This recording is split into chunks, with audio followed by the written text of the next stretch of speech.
देखिए ये जो टॉपिक है आपका इलेक्ट्रिसिटी, चैप्टर का नाम आपका इलेक्ट्रिसिटी पड़ता है, लेकिन मैं इसको स्टार्ट कर रहा हूं एक इलेक्ट्रिक पोटेंशियल टॉपिक से लेके। जब तक पोटेंशियल नहीं रहेगा, करने का हिम्मत नहीं रहेगा, तब तक आप कुछ काम नहीं कर सकते। ये चीजें वैसे होते हैं, राइट।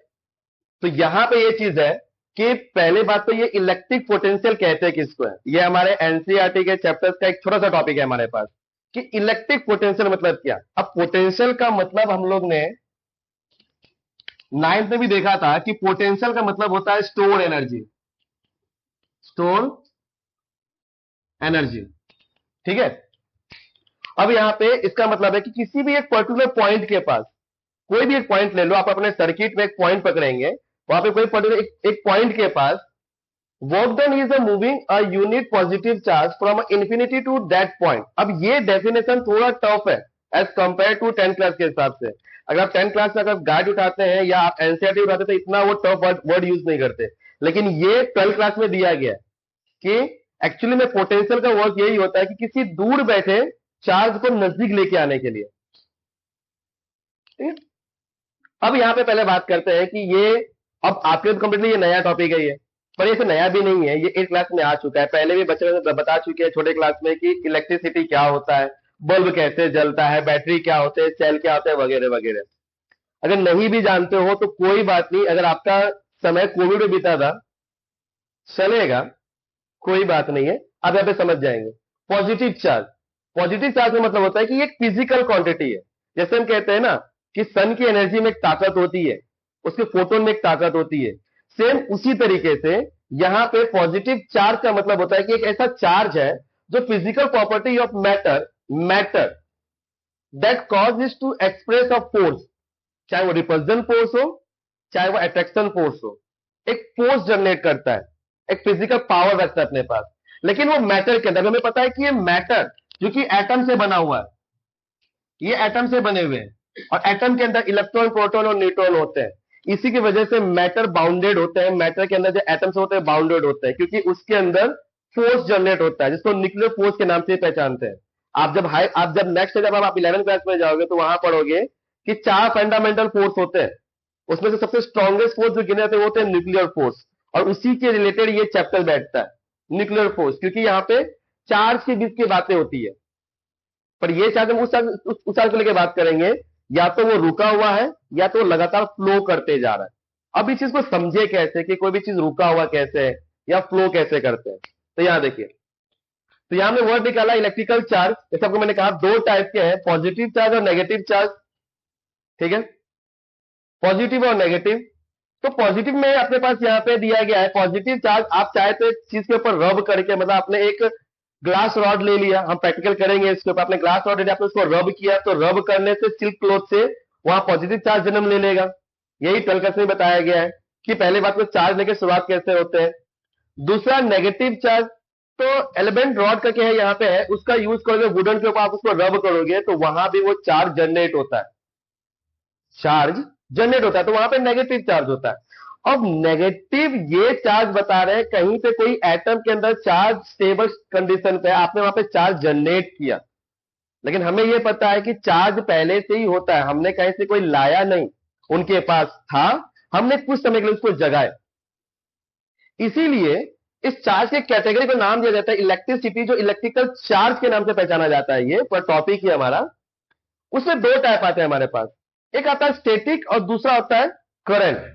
स्टैटिक मतलब वो जो कि 600 BC के आसपास थॉलेस ने बताए थे, कोई भी मैटर के अंदर उनके पास खुद के चार्ज कंटेन करते हैं, लेकिन आप उसको रब करोगे ना, घसने से बाय फ्रिक्शन के थ्रू हीट प्रोड्यूस होता है, और हीट से हमने एक चीज पढ़ा था 9th क्लास में, हीट से किसी का भी डिफ्यूजन फास्ट हो जाता है, इलेक्ट्रॉन की कैपेसिटी बढ़ने लगती है। यहां पे ये वर्किंग होता है, यही तो मेटल की खासियत होती है, हीट भी फ्लो करता है तो इलेक्ट्रॉन भी फ्लो करता है अपने अंदर से। बाद में करंट, इसको मोशनल चार्ज कहा जाता है। लेकिन एक यहां पे बेंजामिन फ्रैंकलिन के नाम के साइंटिस्ट थे जिन्होंने काइट को फ्लो किए थे, वो भी थंडर के समय, जब मतलब ऐसे बरसात हो रहा था और उसमें बहुत सारा तूफान चल रहा था, उन्होंने काइट फ्लो किए थे और उन्होंने यहाँ पे एक्सप्लेनेशन दिए थे कि पहली बार, कि मतलब उन्होंने एक्सप्लेनेशन दिए ऐसा चीज कि हाँ कुछ मूवेबल चार्ज भी होता है, सिर्फ ऐसा नहीं कि कहीं पे कोई रुका हुआ चार्ज है, ऐसा नहीं, फ्लो ऑफ चार्ज भी कंटेन करते हैं, जो कि क्योंकि बिजली जो कड़कती है उसमें भी जो फ्लो ऑफ चार्ज कंटेन करते हैं, जो लगातार मोशन में रहते हैं, पर वो कुछ समय के बाद रुक जाते हैं क्योंकि वो न्यूट्रल हो जाते हैं। और वो चीजें क्या है नहीं वो आगे देखेंगे। तो यहां हमारे पास आता है फ्लेमिंग से। ओके, अब यहीं पे देख लो आप, इन्होंने दिया गया है कि जो चार्ज को लेके है, यहाँ पे चार्ज की बातें हो गई, चार्ज को लेके है, तो अगर चार्ज ऑपोजिट चार्ज है तो वो आपस में अट्रैक्ट करेंगे, सिमिलरिटी चार्ज है, एक जैसे चार्ज है, तो क्या करेंगे आपस में रिप्रेजेंट करेंगे। ठीक है,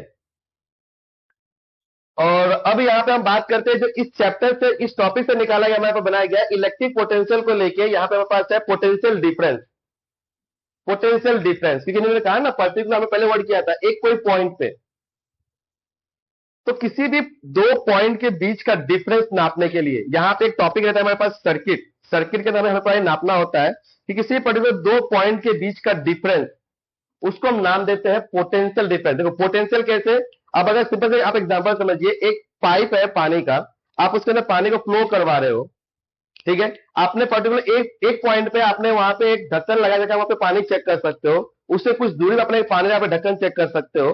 आपने वहां से मोटर से आपने पानी निकलवाया और फ्लो से उसमें भिजवाया, आपने पहले ए वाला खोल के देखा कितना पानी जा रहा है, फिर गए बी वाले के पास, वहां खोल के देखा कितना पानी जा रहा है, तो आप तभी तो आप कंपेयर बता पाए ना कि हाँ ए वाले में इतना पानी आ रहा था, बी वाले में कहीं कम हो गया। अगर दोनों बराबर है तो बराबर है, कम ज्यादा तो कम ज्यादा है।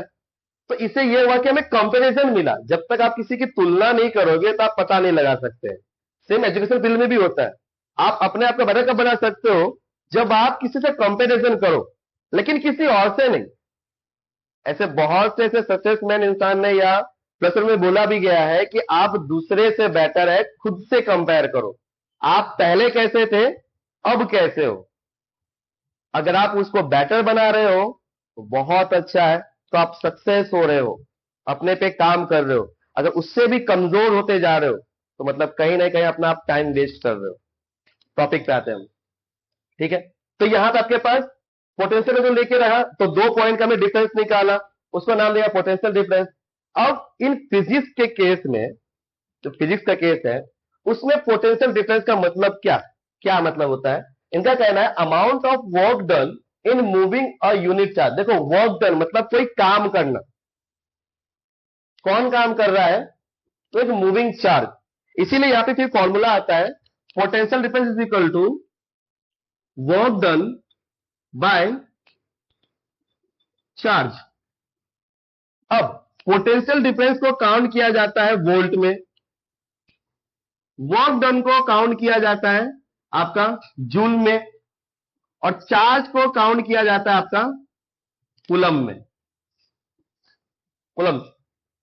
तो देखिए यहां पे लिखा भी गया इस चीज के जिन्होंने स्टडी किए थे, वोल्टास, एक इटालियन फिजिसिस्ट थे यहाँ पे, जिन्होंने स्टडी करके बताए थे कि एक वोल्टेज जन्म होता है, वोल्टार मतलब एक पोटेंशियल डिफरेंस जन्म लेता है। और इस चीज को मेजरमेंट करने के लिए हम यूज करते हैं वोल्ट मीटर, और कनेक्शन में, सर्किट में इसको हम पैरेलल जोड़ते हैं, पैरेलल कनेक्ट करते हैं, ठीक है। तो आपके पास फॉर्मूला हो गए, ऐसा यूनिट हो गया, राइट।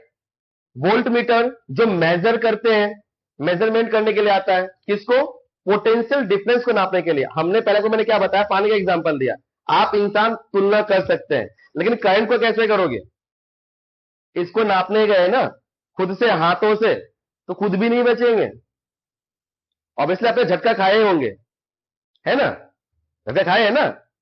लेकिन कि अगर उसको मैं कहूंगी कि ठीक है आपने उसको छू के बताओ, तो जो मूवी में दिखाते हैं वैसा नहीं करना है, वो चीजें अलग है, ठीक है ना। मूवी की चीजें सिर्फ फ्रिक्शन होती है, आप देखिए साफ साफ लिखा था कि साइंस फ्रिक्शन है ये, और इसको आप अकेले में ना करने जाएं। एक मेरा फ्रेंड, हम जब नवोदय में थे, मेरा एक फ्रेंड, जब एक चैप्टर चल रहा था ना, तो बताया जाता है कि सर्किट कैसे बनता है, 10th क्लास में सेम, तो सर्किट कैसे बनता है, कैसे कैसे काम होता है। उसने क्या किया था, वायर लिया और उसने नेट की तरह वायर बनाया, सारे वायर को एक नेट की तरह उन्होंने कंपेयर किया, मतलब ऐसा बनाया पूरा, ऐसा सबको जोड़ दिया, और फिर उसके बाद उन्होंने दो प्लग निकाला, दो वायर, ये जाके उसके अंदर लगा दिया। क्या लगता है क्या होगा? क्या होगा? ब्लास्ट हो जाएगा। अब उस भाई साहब ने लगा दिया, चालू किया, स्पार्क किया, जोर से ब्लास्ट किया। वो तो अच्छा होता था, उसका हाथ जला था। हम लोग भागते हुए पहुंचे, क्या हुआ? बोलते सर ने बताया था कि करंट फ्लो होता है, मैं नापने की कोशिश कर रहा था। ठीक है, इसीलिए देखो साफ साफ कहा जाता है कि इसको आप अकेले में कुछ भी ना करें, तो मैं कह रहा हूं प्रैक्टिकल करना चाहिए, इसमें पैसा लगेगा, ठीक है, पर ये पैसे बहुत खतरनाक है, इंसानों की जान ले लेगा ये। तो इसीलिए कभी भी आपको कोई करंट दिखे वहां पे, तो कोई जरूरत नहीं है ओवर स्मार्ट बनने की, मैं तो इसका खिलाड़ी हूं। वो आपसे पूछ के नहीं मारेगा शॉट। अच्छा आप अमीर घर के हैं, ओके ओके, आपको शॉट नहीं मारूंगा, गरीब घर को शॉट मारूंगा, ऐसा कुछ नहीं है, ठीक है। उसके लिए सारे एक बराबर है, ठीक है। तो ये चैप्टर आपको इसलिए समझाया जा रहा है कि घर पे अकेले इसको टेस्ट करने ना जाए, उसके लिए आप इंस्ट्रूमेंट यूज करें। बनाया है इसके साइंटिस्ट थे, एक साइंटिस्ट है हमारे पास जो चल बसे और काम छोड़ के गए। आने वाले लोग आएंगे और इस मशीन का उपयोग करेंगे वोल्टोमीटर का, जिससे नापा जाएगा पोटेंशियल डिफरेंस कितना होता है, ठीक है। ओके, अब इसमें कुछ पूछना है आप लोग को? पूछ सकते हो, कोई बात नहीं। ये आपके एग्जाम में जो आता है 10th क्लास में, ये ज्यादातर आपका पहला आता है पोटेंशियल डिफरेंस किसे कहते हैं। जब फॉर्मूला पूछा जाए पोटेंशियल डिफरेंस किसे कहते हैं, तो पोटेंशियल डिफरेंस और उसका फॉर्मूला कभी भी आप एग्जाम में एक स्टेप आगे लिखिए, ये हेल्प करता है। तो उसका फिर ऐसा यूनिट, अगर आपने साइंटिस्ट का नाम नहीं लिखा ना चलेगा, कोई मैटर नहीं करता, लेकिन आप डेफिनेशन और फॉर्मूले, ज्यादातर ये 2 मार्क्स के हुए। यहां पोटेंशियल डिफरेंस के बहुत रेयर कैसे सवाल पूछे जाते हैं कि पोटेंशियल डिफरेंस क्या है, लेकिन हाँ सवाल किससे पूछते हैं? Charge, what do you mean by electric charge and define their type, state their type, ये भी 2 मार्क्स के हो जाते हैं। तो पॉजिटिव और नेगेटिव, अगर आप ऐसे भूल भी जाए तो इसको आप ऐसे ही बता सकते हैं, पॉजिटिव और नेगेटिव, ठीक है। ये फिर अलग एग्जांपल में आता है कि किसको रब करने से क्या पॉजिटिव क्या नेगेटिव लेगा। पॉजिटिव नेगेटिव कैसा, देखो यहां पे आपको स्टडी करने पड़ते हैं आपके यहाँ पे, लेकिन यहां पे जो उन्होंने जो पहले से दे के रखा है कि कंप्लीटली जो ग्लास रॉड के अंदर वो पॉजिटिव चार्ज ही जनरेट करता है, एक अट्रैक्शन लेता है, और इसके लिए एक गोल्डन स्टील मतलब एक डिवाइस बनाया गया इलेक्ट्रोस्टैटिक गोल्डन वाला करके। उसमें कैसा है, अगर आपने रब किया और आपने अगर उस रॉड को उसमें टच किए तो उसके फ्लिप ओपन हो जाते हैं, ये 12th क्लास में बताया गया है। अगर एक स्टैटिक वाले को आप अगर स्टडी करना चाहते हो तो यहां आप में स्टैटिक वाला नहीं है, यहां आप में करंट रनिंग वाला है, जिसको स्टडी करने के लिए उन्होंने बताया कि एमीटर वोल्टोमीटर आप इसका यूज कर सकते हैं। अब जाकर कई बार ये 1 मार्क्स में आता है। पहली बात तो ऐसा unit of electrical charge coulomb है। दूसरा, एक इलेक्ट्रॉन में कितने चार्ज होते हैं, 1.6 इंटू 10⁻⁹ कूलम। उसके बाद कई बार आपने ये भी पूछा गया है कि अगर एक इलेक्ट्रॉन में 1.6 इंटू 10⁻⁹ कूलम होते हैं, -19 कूलम होते हैं, तो एक कूलम में कितने होते हैं। ये वैसा कहानी हो गया कि अगर 1 किलोमीटर में 1000 मीटर पाए जाते हैं तो 1 मीटर में कितने किलोमीटर पाए जाते हैं, तो रिवर्स वाला केस। तो वहां पे कैलकुलेट करके 6.25 इंटू 10⁻18 इलेक्ट्रॉन, ये ज्यादातर 1-1 मार्क्स वाले, ये सभी 1-1 मार्क्स वाले, यहां पे सभी 1-1 मार्क्स वाले। ये कंडक्टर, हाँ एक और चीज आपको पता है क्या, कंडक्टर इंसुलेटर, ये हमने मैग्नेटिक स्टडी में भी देखा था कि कंडक्टर उसे कहते हैं, जैसे कि मेटल हो गया, जो अपने अंदर फ्री ऑफ इलेक्ट्रॉन रखे, क्योंकि ये पूरा कंडीशन ऐसा है ना कि चार्ज फ्री होना चाहिए, चार्ज होगा तभी वहां पे करंट जन्म लेगा। तो ये दिया गया है फ्री ऑफ इलेक्ट्रॉन। बात करते हैं इंसुलेटर, इसके अंदर फ्री ऑफ इलेक्ट्रॉन नहीं होता, क्योंकि जो भी इंसुलेटर होते जैसे कि रबर, कोई और चीज प्लास्टिक, उसके अंदर का जो न्यूक्लियाई होता है वो काफी ज्यादा उसको बाउंडेड करके रखता है, इलेक्ट्रॉन को फ्री नहीं होने देता। ये चीजें हैं। तो आपके पास 1-1 मार्क्स के छोटे छोटे आपके पास सवाल है, मेनली आपके 2 मार्क्स के यहां सवाल है, 2 मार्क्स के यहां सवाल है, ज्यादातर ये 4 मार्क्स में नहीं आता। अदर देन इसके अलावा जो भी कुछ आएगा वो आपके न्यूमेरिकल आते हैं, तो आपको न्यूमेरिकल भी बताया जाएगा, ठीक है। चलिए खत्म हुआ क्लास।